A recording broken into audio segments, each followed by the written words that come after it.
내가 누려왔던 모든 것들이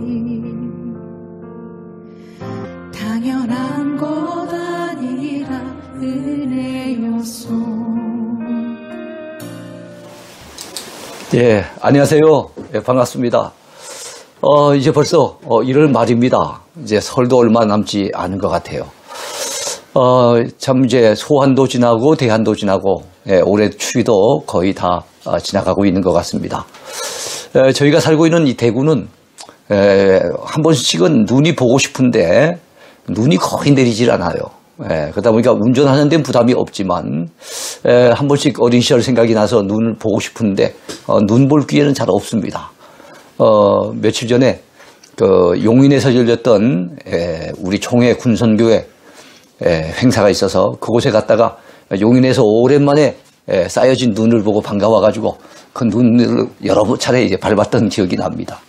자, 189강인데요. 망원경으로 보는 누가복음 5번째 시간. 누가복음의 인물들. 자, 누가복음에 등장하는 그 인물들을 통해서 함께 은혜를 나누기를 원합니다. 자, 누가복음 펼쳐보기 가운데 세 번째 주제가 바로 누가복음의 주요 등장 인물들입니다. 자, 수신자 데오빌로 각하가 1장 초두에 등장하고 있어요. 누가에게 이 누가복음을 받고 있는 그 수신자 누군가 하면 데오빌로입니다. 근데 그의 이름에 각하라는 말이 붙었어요. 그걸 보면은 이 누가복음과 사도행전에 그 수신자로 등장하고 있는 이 데오빌로는 헬라인 고위 관리가 아니었겠는가 이렇게 보고 있는 겁니다. 자, 헬라인 바로 그리스 사람이죠. 그리스 사람 가운데 아주 높은 관직에 있는 사람이 복음에 대해서 관심을 가지게 되고 바로 예수님을 영접하는 관계로 바로 누가가 그에게 이 복음에 대해서 아주 상세하게 전해주기 위해서 쓴 것이 바로 누가복음입니다. 그리고 교회 초기 역사에 대해서 상세하게 기술해서 또 역시 데오빌로에게 소개했던 내용이 바로 사도행전이죠.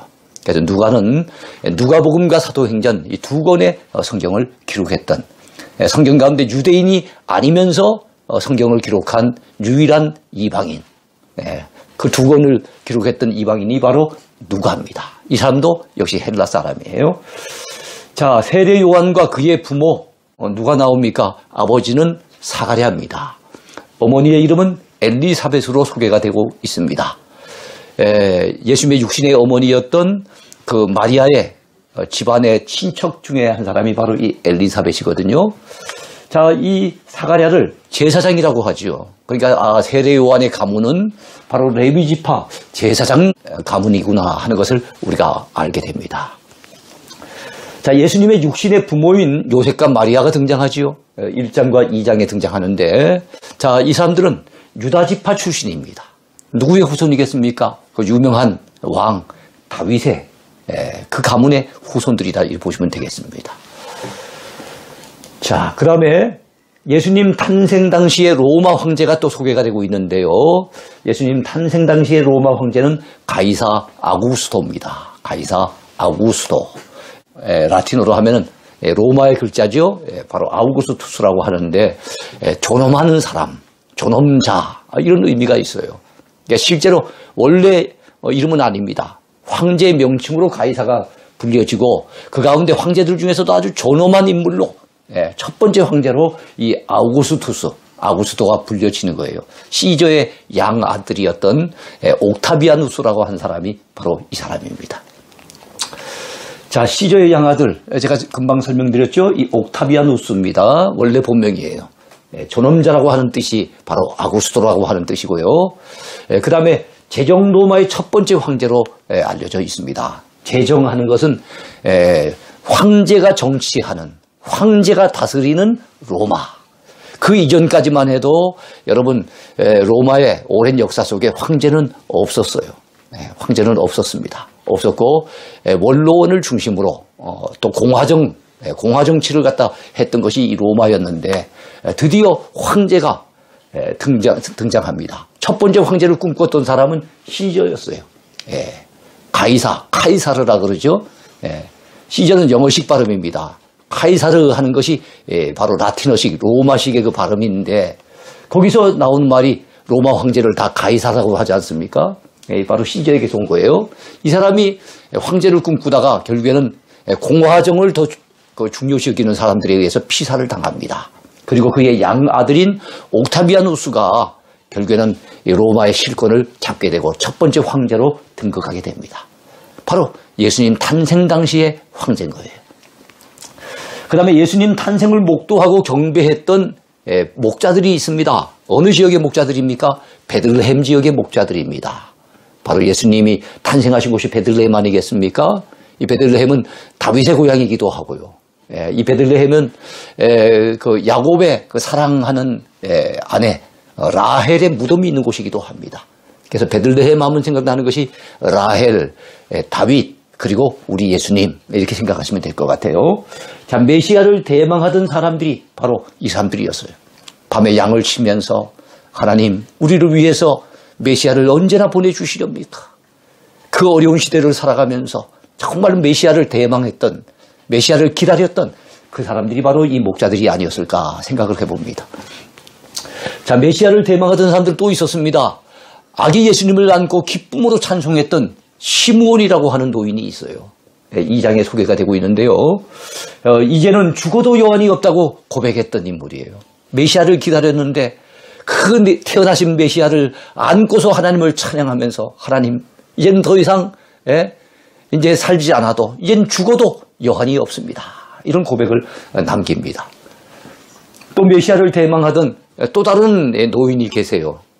시몬이 남자라면 이번에 이 노인은 여성입니다. 누굴까요? 아기 예수님으로 인하여 하나님께 감사했던 안나라고 하는 분이 있어요. 2장에 소개가 되고 있습니다. 안나. 이 안나는 아셀 지파 출신입니다. 바누엘의 딸입니다. 이 안나에 대해서 상세하게 얘기 나와 있지는 않아요. 다만 지파는 아셀 지파였고 그의 아버지는 바누엘이었다는 거. 또 한 가지를 소개한다면 과부가 된 지 84년이 된 노인이었다는 거예요. 그래서 우리는 가늠해보건대 최소한 100세는 넘게 되었을 것이다 생각해 볼 수 있어요. 100세가 넘도록 오로지 오매불만 기다리는 것은 하나님이 약속하신 그 메시아, 내가 살아있을 때 오신다면 얼마나 좋을까. 그 메시아를 기다리고 대망했던 그 안나. 근데 그 메시아 탄생을 갖다 목도하게 되셨으니 얼마나 기쁘고 감격스럽겠습니까? 자, 예수님의 공생의 당시에 로마 황제가 있습니다. 제가 아까 예수님 탄생 당시에 로마 황제를 소개한 바가 있었죠. 가이사 아우구스도. 자, 그렇다면 예수님의 공생애, 예수님의 공적인 이 생애는 30세쯤부터 시작된 것으로 성경은 얘기하고 있고, 또 성경에 각각 다른 6월절에 3번이나 소개되는 것을 보면서 예수님의 공생의 기간은 3년이 아니었을까 이렇게 보통 생각하는 거예요. 자, 그래서 예수님이 공생의 당시, 즉 30세쯤 되어졌을 때 그 당시의 황제는 로마의 두 번째 황제입니다. 가이사 아구스도의 아들입니다. 누구겠습니까? 로마 황제 디베리오입니다. 디베리오 가이사. 예수님 공생의 당시에 유대를 다스린 로마 총독이 또한 있습니다. 좀 전에 황제를 소개했죠. 예수님 공생의 당시의 황제는 디베리오 가이사라 그랬는데 이 디베리오 가이사가 유대 총독으로 파견했던 인물 누구겠습니까?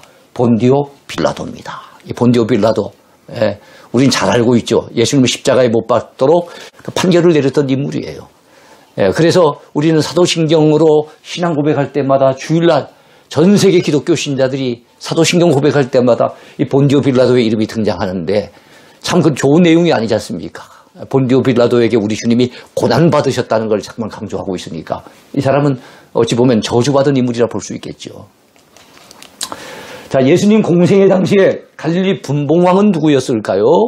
예수님이 주로 갈릴리 지방을 갖다가 이렇게 순회하시면서 복음을 전하셨는데 바로 그 당시에 갈릴리 지방을 다스리던 분봉왕은 헤롯이었습니다.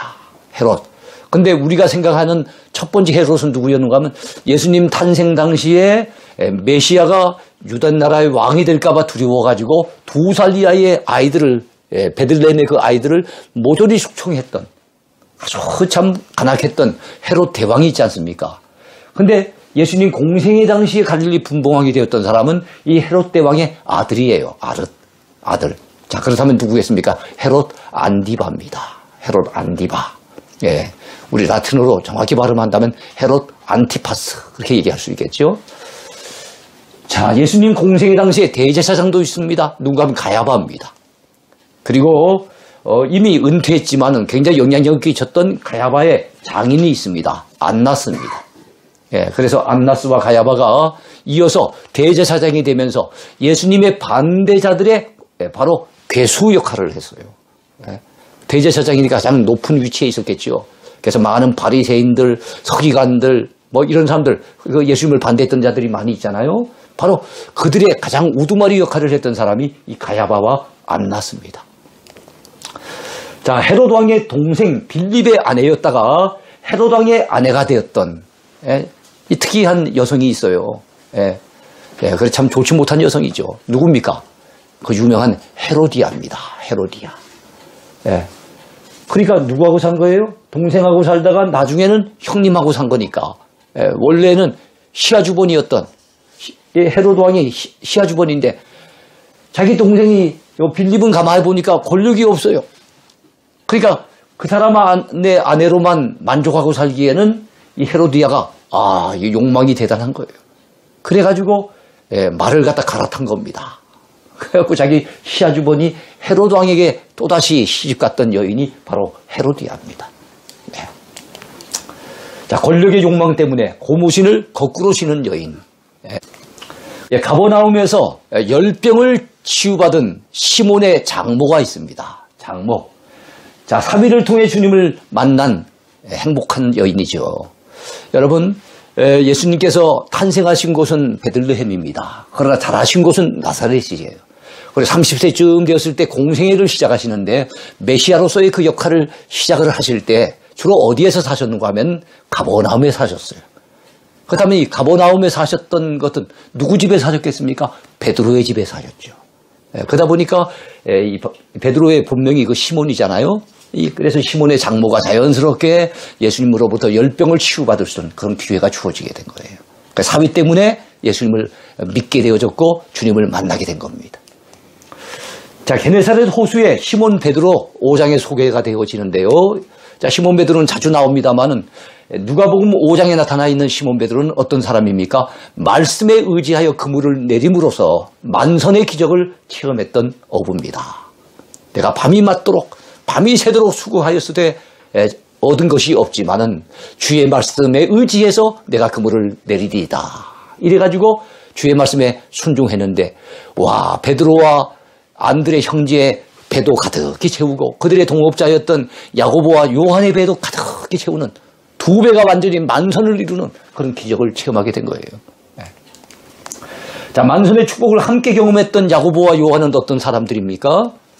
바로 시몬 베드로의 동업자였다가, 자, 어부로서 동업자였다가 나중에는 복음의 동력자가 된 형제예요. 그래서 베드로, 안드레, 베드로의 원래 이름이 시몬이라 그랬죠. 이 시몬 베드로와 그의 동생 안드레, 야고보와 그의 동생 요한, 12제자 가운데서도 가장 영향력이 컸던 제자들 아닙니까? 자, 예수님의 은혜로 깨끗함을 받은, 자, 깨끗함을 받았다라고 하면은 어떤 병자가 생각이 납니까? 나병 환자가 생각이 나죠. 나병 환자. 5장에 나오는데요. 자, 이 사람은 어떤 사람입니까? 주께서 원하시면 나를 깨끗하게 하실 수 있습니다. 그럼 믿었던 거예요. 주님이 원하시기만 한다면, 주님이 말씀 한마디만 해주신다면 내 이 나병도 깨끗하게 치유받을 수 있습니다. 라고 고백을 했던 거예요. 그런데 그때 내가 원하노니 깨끗함을 받으라. 그래서 주님이 그렇게 고쳐주셨어요. 자, 예수님께 고침받은 가버나움의 사람 또 있는데요. 아까 가버나움에서 열병을 고침받은 사람은 시몬 베드로의 장모였다면 이번엔 가버나움의 중풍병자입니다. 여러분, 가버나움에서 그 질병을 고침받은 사람들이 참 많아요. 기적을 체험했던 사람들이 참 많습니다. 왜 그럴까요? 예수님께서 거기에서 공생의 기간 동안에 3년 지내셨기 때문에 거기에서 사람들을 가장 많이 만날 수 있는 기회가 주어졌다. 이렇게 볼 수가 있겠지요. 자, 주님께 죄 사함까지 받은 행복한 사람이에요. 중풍병을 치유받은 것도 감사하잖아요. 동네 사람들이 침상에 매가지고 그를 갖다 고치려고 얼마나 열정적으로 지붕을 뚫어가면서까지 예수님 앞에 그를 갖다가 대령을 했고 주님 앞에 고침을 받았는데 주께서 말씀하시기를 소자야 내 죄의 사함을 받았느니라 라고 하시면서 고쳐주셨잖아요. 예. 자, 가버나움 세관에서 세리로 일하다가 제자로 부름받은 사람이 있습니다. 자, 근데 나중에 어떻게 됩니까? 마태복음의 저자가 됐습니다. 그래서 그의 바뀌어진 이름이 무엇입니까? 마태입니다. 마태는 원래 세관에서 세리하던 사람이었어요. 예? 죄인으로 갖다 손가락질 당하던 사람이었어요. 그렇지만은 주님을 만난 이후에 그는 그야말로 제자가 되어지고 마태복음의 저자, 신약성경의 첫 번째 책의 저자가 되는 그런 영광을 누리게 됩니다. 19번째 인물인데요. 자, 고침받은 손 마른 사람. 언제 고침받았을까요? 안식일에 고침을 받습니다. 그로 인해서 안식일 논쟁이 촉발이 됩니다마는 주께서 내 손을 내밀라. 그랬을 때 믿음으로 손을 내밀었다가 그 손이 말랐던 이 사람이 완전히 고침을 받습니다. 피가 다시 흐르면서 이 손이 정상적으로 작동이 되는 거예요. 그래서 주께서 내 손을 내밀라 하시면서 고쳐주셨던 사람, 바로 안식일에 고침받은 손 마른 사람입니다. 자, 예수님께 칭찬받은 믿음 좋은 사람이 있어요. 이 사람은 백부장인데 어느 지역의 백부장인가 하면 가버나움 지역의 백부장이에요. 제가 조금 전에도 가버나움 지역에서 주님께서 고쳐주신 그 병자들이 많았다 그랬죠. 바로 이 백부장의 종이 병들어 있었는데 자기가 질병에 걸린 것도 아니잖아요. 자기 아들이 병 걸린 것도 아니고 그 당시 상황으로 봤을 때는 종 정도는 사람들이 무시하기가 쉬웠을 텐데 그 종의 병을 고치려고 주님께 나왔던 이 가버나움의 백부장. 사랑도 많은 사람이었지만 인자한 사람이었지만 주님께 대한 믿음도 대단했던 인물이에요. 내가 이만한 믿음을 이스라엘 가운데서 만나보지 못하였노라. 주 앞에 칭찬을 받았던 바로 그 백부장이 가버나움의 백부장이에요. 그래서 이스라엘 중에서도 보기 드문 믿음의 사람이라고 주님 앞에 칭찬받았던 로마군 장교입니다. 자, 죽었다가 살아난 나인성 과부의 독자가 있어요. 여러분, 예수님께서 이 땅에 계실 동안에 많은 병자를 고치셨지만 죽은 자를 살렸었던 기록은 실제는 더 있었는지 모르겠지만 성경에 남아있는 기록은 딱 3사건이 있었습니다. 그 가운데 한 사람이 누군가 하면 누가복음 7장에 나와 있는 나인성 과부의 독자입니다. 여러분, 나인이라고 하는 작은 동네에 살고 있었던 이 과부인 걸 보니 남편이 없어요. 독자인 걸 보니 자식이 하나밖에 없어요. 근데 그 독자마저도 죽었다면 이 과부는 도대체 이제는 무슨 낙을 가지고 삽니까? 무슨 소망을 가지고 삽니까? 모든 소망이 다 사라져서 슬픔에 잠겨 있었던 이 나인성 과부를 주님께서 불쌍히 여기시고 여러분 장례를 치르려고 그 행상이 나가는 그 상황 속에서 주님이 그 행상 대여를 멈추십니다. 그러면서 청년아 내가 내게 말하노니 일어나라 라고 하셨어요. 그 이전에 이 과부에게는 울지 말라. 대책 없이 그냥 말 한마디로 위로해 주시려고 울지 말라. 이게 아닙니다. 정말 주님이 고쳐주시려고 울지 말라 하신 거예요. 자, 그래서 새 소망을 안겨주었던 청년. 바로 이 청년이 나인성 과부의 독자였어요. 자, 향료, 옥합을 깨뜨려서 예수님의 발에 부어가지고 눈물로 예수님의 발을 적시면서 닦았던 죄인이었던 한 여자. 누가복음 7장에 나와요. 이 사건은 항상 사람들이 좀 헛갈리는 사건입니다. 누가복음 7장에도 이 사건이 나오지만 요한복음 12장을 비롯해서 몇몇 군데에서 또 다른 또 여인이 역시 향료옥합을 깨뜨려가지고 예수님의 발에 부었던 사건이 나오거든요. 근데 그 또 다른 여인, 그 사람은 이름이 밝혀져 있어요. 나사로의 누이 마리아입니다. 마리아. 그래서 어떤 사람들은 이 같은 사건으로 생각해서 이 마리아가 과거에 창기 출신의 죄인 취급받던 여인이 아니었느냐 이렇게 해석하는 분도 있는데 절대로 아닙니다. 예수님의 공생의 3년 사역 가운데 이 사건은 예수님의 공생의 초기의 사건이고 그리고 나사로의 누이 마리아가 예수님 앞에 향유옥합을 깨뜨려서 발에 부었던 그 사건은 예수님이 정말 십자가 지시기 직전에 공생의 말기의 사건이라고 보시면 돼요. 그래서 예수님께서는 이 복음이 전달되는 곳엔 이 여인이 행한 일도 기념하라고 하시면서 뭐라고 하셨습니까? 이 여인이 나의 장례를 미리 준비했다 그랬잖아요. 그렇지 않습니까? 바로 그 사건이고, 이 사건은 예수님 공생의 초기 사건인데 죄인인 한 여자라는 걸 봤을 때는 아마 창기 출신이 아니었겠는가, 창녀 출신이었다고 이렇게 볼 수가 있어요. 근데 왜 이렇게 예수님에게 향유 옥합, 그 비싼 향유를 주님 앞에 부었을까요? 옥합을 깨뜨려서 부었다잖아요. 그 이유는 죄 사함 받은 기쁨과 감사를 최선을 다해서 표현했던 여인이었다는 것을 알 수가 있어요. 여러분, 사람들로부터 손가락질을 당했을 거 아니에요. 죄인 취급받았잖아요. 남자들은 주로 세리가 죄인 취급을 받습니다. 여인들 가운데는 특별히 창기가 죄인 취급을 받았어요. 그 자기는 죄가 많은 사람이라고, 나 같은 인생은 구원받지도 못할 거라고, 하나님마저도 외면하실 거라고 이렇게 생각했는데, 우리 주님께서 전하시는 메시지를 봤더니 어느 죄인도 예수님을 믿기만 하면 다 죄사함 받을 수 있다는 거예요. 주님이 전해주시는 그 메시지가 그녀에게 얼마나 위로가 되고 얼마나 소망이 되고 힘이 되어졌는지, 그래서 큰 은혜를 받았어요. 그래서 주님이 주시는 기쁨을 맛보고 감사가 그 마음속에 넘치게 된 거예요. 그래서 마음으로만 이 감사를 느끼는 것이 아니라, 이 받은 은혜를 마음속에만 간직하는 것이 아니라 표현을 했다는 겁니다. 여러분, 우리가 이 땅을 살아가는 동안에 은혜 되면 아멘 하고 표현할 줄 알고요, 고마우면 밥이라도 한 그릇 사고 차라도 한 잔 대접하면서 고마움을 표현하고요, 우리가 사옥으로만 간직하고 있으면 무슨 의미가 있습니까? 사랑한다면 입술로 한 번씩 사랑한다고 표현도 하고요. 표현이 참 필요해요. 제가 이 경상도 살고 있습니다만, 일반적으로 이 경상도 분들이 속으로 많이 간직하고 있고 겉으로 표현을 잘 안 한다고 이렇게 많이 알려졌어요.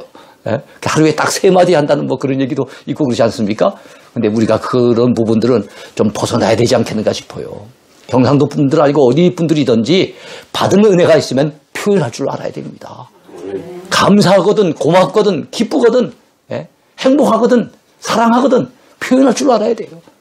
이 여인은 사람들로부터 손가락질을 받는 여인이니까 사실 많은 사람들이 보는 데서 나타난다는 거, 그래서 예수님 앞에서 그런 표현을 한다는 게 참 낯이 뜨거울지도 몰라요. 사람들이 아마 시선이 따가웠을 겁니다.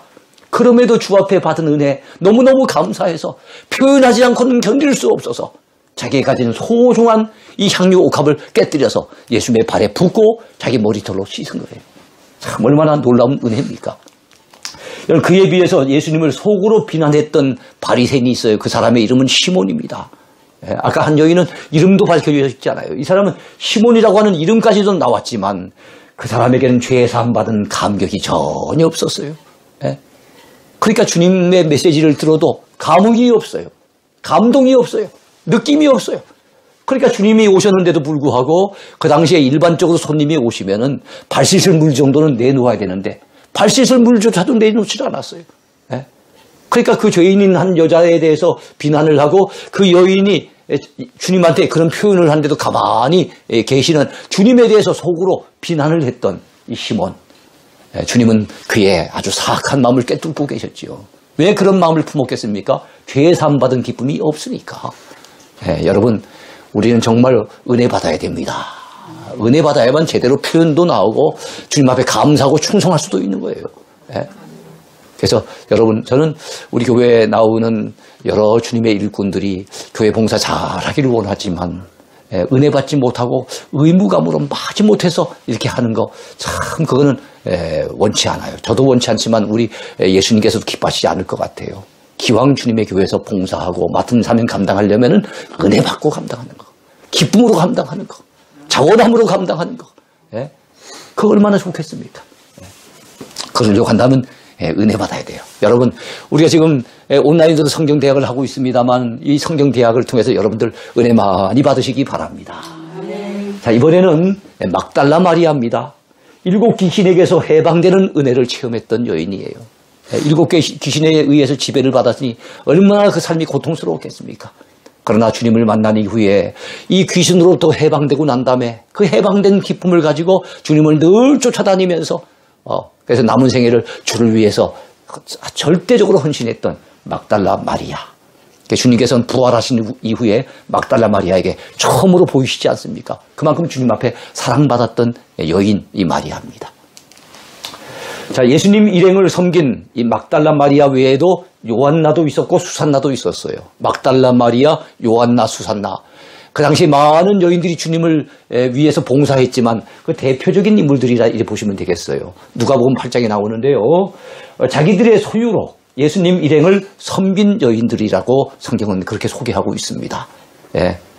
여러분, 그렇습니다. 예수님이 일행이라 그랬거든요. 예수님이 복음 전하러 다니는 곳곳에는 12제자가 붙었습니다. 그리고 따라다니는 사람도 꽤 있었겠지요. 예. 근데 그분들이 식사 때가 되어지면은 식사를 해결해야 되잖아요. 그렇지 않습니까? 근데 주로 아까 소개했던 그 여인들이 자기 소유를 가지고 음식을 장만해 가지고 주님을 뒤따라 다니면서 주님과 그 주변에 있었던 주님의 동력자들을 섬긴 거예요. 얼마나 귀한 섬김입니까? 자, 죽은 딸이 살아난 가버나움의 회당장이 있어요. 그의 이름은 야이로입니다. 누가복음 8장에 나오는데요. 두려워하지 말고 믿기만 하라는 말씀을 들은 사람이에요. 왜냐하면 예수님 모시고 갈 때만 해도 딸이 죽은 줄 몰라서 그냥 병든 것만 알고 가는데 예수님 모시고 가는 동안에 그 집에서 종이 와가지고 기별을 하는 겁니다. 아이고 회당장님 큰일 났습니다. 당신의 딸이 금방 죽었습니다. 얼마나 절망스러웠겠습니까? 하늘이 무너진 것 같았겠죠? 그때 주님께서 그 절망하는 그의 얼굴을 쳐다보시면서 하시는 말씀, 두려워하지 말고 믿기만 하라. 그래서 나중에 달리다굼, 소녀야 내가 내게 말하노니 일어나라 하시면서 죽은 12살배기 야이로의 딸을 살려주시는 주님의 모습을 우리는 알고 있습니다. 자, 그 다음에 또 어떤 여인이 있습니까? 야이로의 집에 가시는 도중에 주님의 옷자락을 붙잡았던 여인이 있었죠. 그 여인은 어떤 병을 앓고 있었습니까? 혈루증 여인이었어요. 혈루증. 하혈하는, 피를 흘리는 하혈하는 병을 앓았던 여인. 그것도 12회를 하혈을 했으니 얼마나 바짝 말랐고 정말로 그 질병으로 얼마나 고생했겠습니까? 이제는 지긋지긋한 질병을 앓았던 한 여인. 그러나 이 여인은 예수님의 옷자락을 만지기만 해도 고침받을 줄 알고 주여 그냥 지나가지 마옵소서 나를 불쌍히 여기소서 하는 그런 마음으로 주님의 옷자락을 붙잡았다가 여러분 그 지긋지긋한 질병으로부터 고침받고 해방되었던 여인입니다. 얼마나 감사했겠습니까? 빌립보 가이사랴에서 멋진 신앙 고백을 했던 인물이 있죠. 베드로입니다. 예수님에 대해 멋진 신앙 고백을 했어요. 주는 그리스도시요 살아계신 하나님의 아들이십니다 라고 하는 고백을 남겼던 인물 시몬 베드로입니다. 또 예수님을 따라 어디에 올라간 사람들입니까? 변화산에 올라간 사람들이 있어요. 여러분 예수님 앞에 어부 출신들이 사랑을 많이 받았다 그랬죠. 어부 출신들은 베드로와 그의 동생 안드레, 그 다음에 또 야고보와 그의 동생 요한 같은 인물이 있지 않습니까? 그 가운데 안드레를 제외하고 바로 베드로와 야고보와 요한, 베드로와 요한과 야고보 요 세 사람이 주님 앞에 가장 사랑을 받았어요. 그래서 중요한 곳마다 요 세 사람이 항상 따라다녔어요. 변화산에도 요 세 사람이 올라간 거예요. 주님을 따라서 올라간 겁니다. 자, 예수님의 영광을 목도했던 그런 영광스러운 일들을 그 광경을 목도했던 사람들이 바로 요 세 사람입니다. 9장에 나옵니다. 끝으로 30번을 보겠습니다. 변화산에서 예수님을 만난 인물들이 등장해요. 변화산에 세 제자가 따라갔었죠. 베드로 그리고 야고보 요한 세 사람이 따라갔습니다만은 그들이 거기 가봤더니 주님만 계신 게 아니에요. 또 누가 있습니까? 구약의 율법을 대표하는 모세라고 하는 인물이 거기 있는 거예요. 얼마나 뜻밖이었을까요? 그리고 선지자들을 대표하는 엘리야라고 하는 인물이 거기에 나왔어요. 아마 이 세 제자는 너무 감격스러웠을 거예요. 어안이 벙벙했을 겁니다. 그리고 감격스러워서 베드로가 이런 말을 쏟아냅니다. 주님, 야, 우리 너무너무 좋은데 우리 여기 계속 살았으면 좋겠어요. 제가 주님을 위해서 초막을 짓는데 주님을 위해서 하나 짓고 그 다음에 모세를 위해서도 짓고 엘리야를 위해서도 짓겠습니다. 그렇게 베드로가 제안했을 때 어느 순간 바라봤더니 모세가 한순간에 사라져버리고 없습니다. 엘리야도 어디로 가는지 자취를 감추고 맙니다. 그때 나오는 얘기가 무엇입니까? 오직 예수만 보이시더라. 우리가 잘 아는 오직 예수라고 하는 그 유명한 말씀이 여기서 나오는 거예요. 그렇습니다. 우리 기독교는 오직 예수입니다. 모세가 아무리 위대한 인물이어도 여러분 어떻게 주님하고 비교할 수 있겠습니까? 엘리야가 아무리 대단한 능력을 갖다가 발휘했다 해도 여러분 주님과 비교할 수 없지요. 오직 우리 기독교 신자들에게 있어서 믿고 바라보고 의지해야 될 대상은 주님밖에 없음을 믿으시기 바랍니다. 그래서 히브리서 기자는 얘기하잖아요. 믿음의 주요 또 온전하게 하시는 이인 예수를 바라보자 그랬습니다. 우리의 남은 생에 세상에 다른 것 바라보지 아니하고 오로지 주님만 바라보고 믿음으로 달려가는 저와 여러분 모두가 되기를 축복합니다. 네, 감사합니다.